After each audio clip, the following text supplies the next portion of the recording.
Bismillahirrahmanirrahim. Assalamualaikum warahmatullahi wabarakatuh.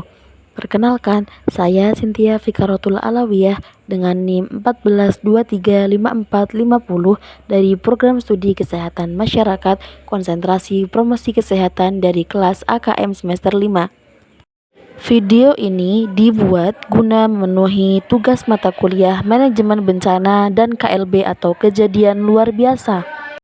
Jadi, kali ini saya akan menjelaskan rangkuman dari 4 video tentang bencana alam, khususnya gempa bumi dan juga tsunami.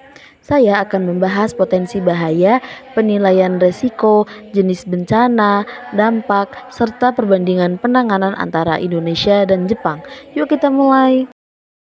Pertama yaitu potensi bahaya di Indonesia. Di Indonesia, kita punya 2 sumber bahaya besar. Pertama yaitu sesar darat seperti sesar opak yang pernah memicu gempa di Yogyakarta pada tahun 2006. Kemudian yang kedua yaitu zona megatrust di selatan Jawa dan Sumatera yang bisa memicu gempa sangat besar dan tsunami. Inilah alasan kita masuk wilayah rawan bencana. Yang kedua yaitu potensi bahaya di Jepang. Jepang juga berada di zona subduksi dan memiliki banyak sesar aktif. Zona subduksi adalah zona atau tempat bertemunya antara lempeng benua dan juga lempeng samudra. Sehingga di Jepang itu sering mengalami gempa dan tsunami besar. Contohnya yaitu tsunami Tohoku pada tahun 2011. Karena itu, budaya siap siaga dan mitigasi mereka sudah sangat maju. Selanjutnya yaitu penilaian resiko. Jadi resiko bencana tidak sama pada setiap daerah. Wilayah dekat sesar atau pesisir pasti memiliki resiko paling tinggi. Dampak gempa sangat dipengaruhi kualitas bangunan dan kesiapan masyarakat. Maka penting ada peta rawan, sistem peringatan dini, dan edukasi berkelanjutan. Kemudian dampak bencana. Dampak bencana itu bisa sangat besar. Gempa yang terjadi di Yogyakarta pada tahun 2006 menewaskan ribuan orang dan merusak banyak bangunan. Megatrust berpotensi menimbulkan korban massal dan kerusakan luas. Di Jepang pun, meski gempa besar terjadi, korban bisa ditekan karena kesiapan mereka.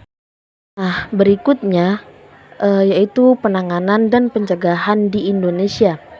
Setelah gempa pada tahun 2006 di Yogyakarta dan ancaman megatrust, pemerintah Indonesia mulai memperkuat aturan bangunan tahan gempa, menyediakan jalur evakuasi, dan mengedukasi masyarakat.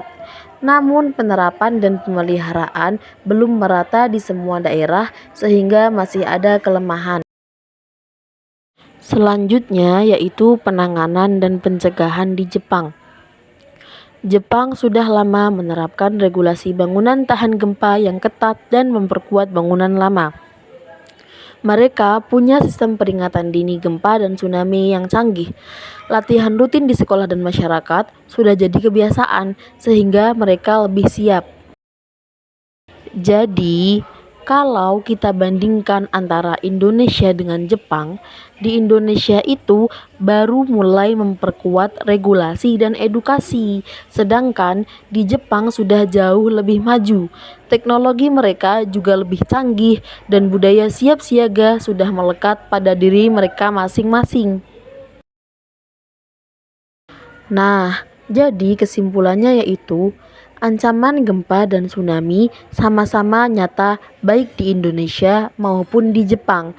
Namun bedanya di Jepang itu mereka lebih siap.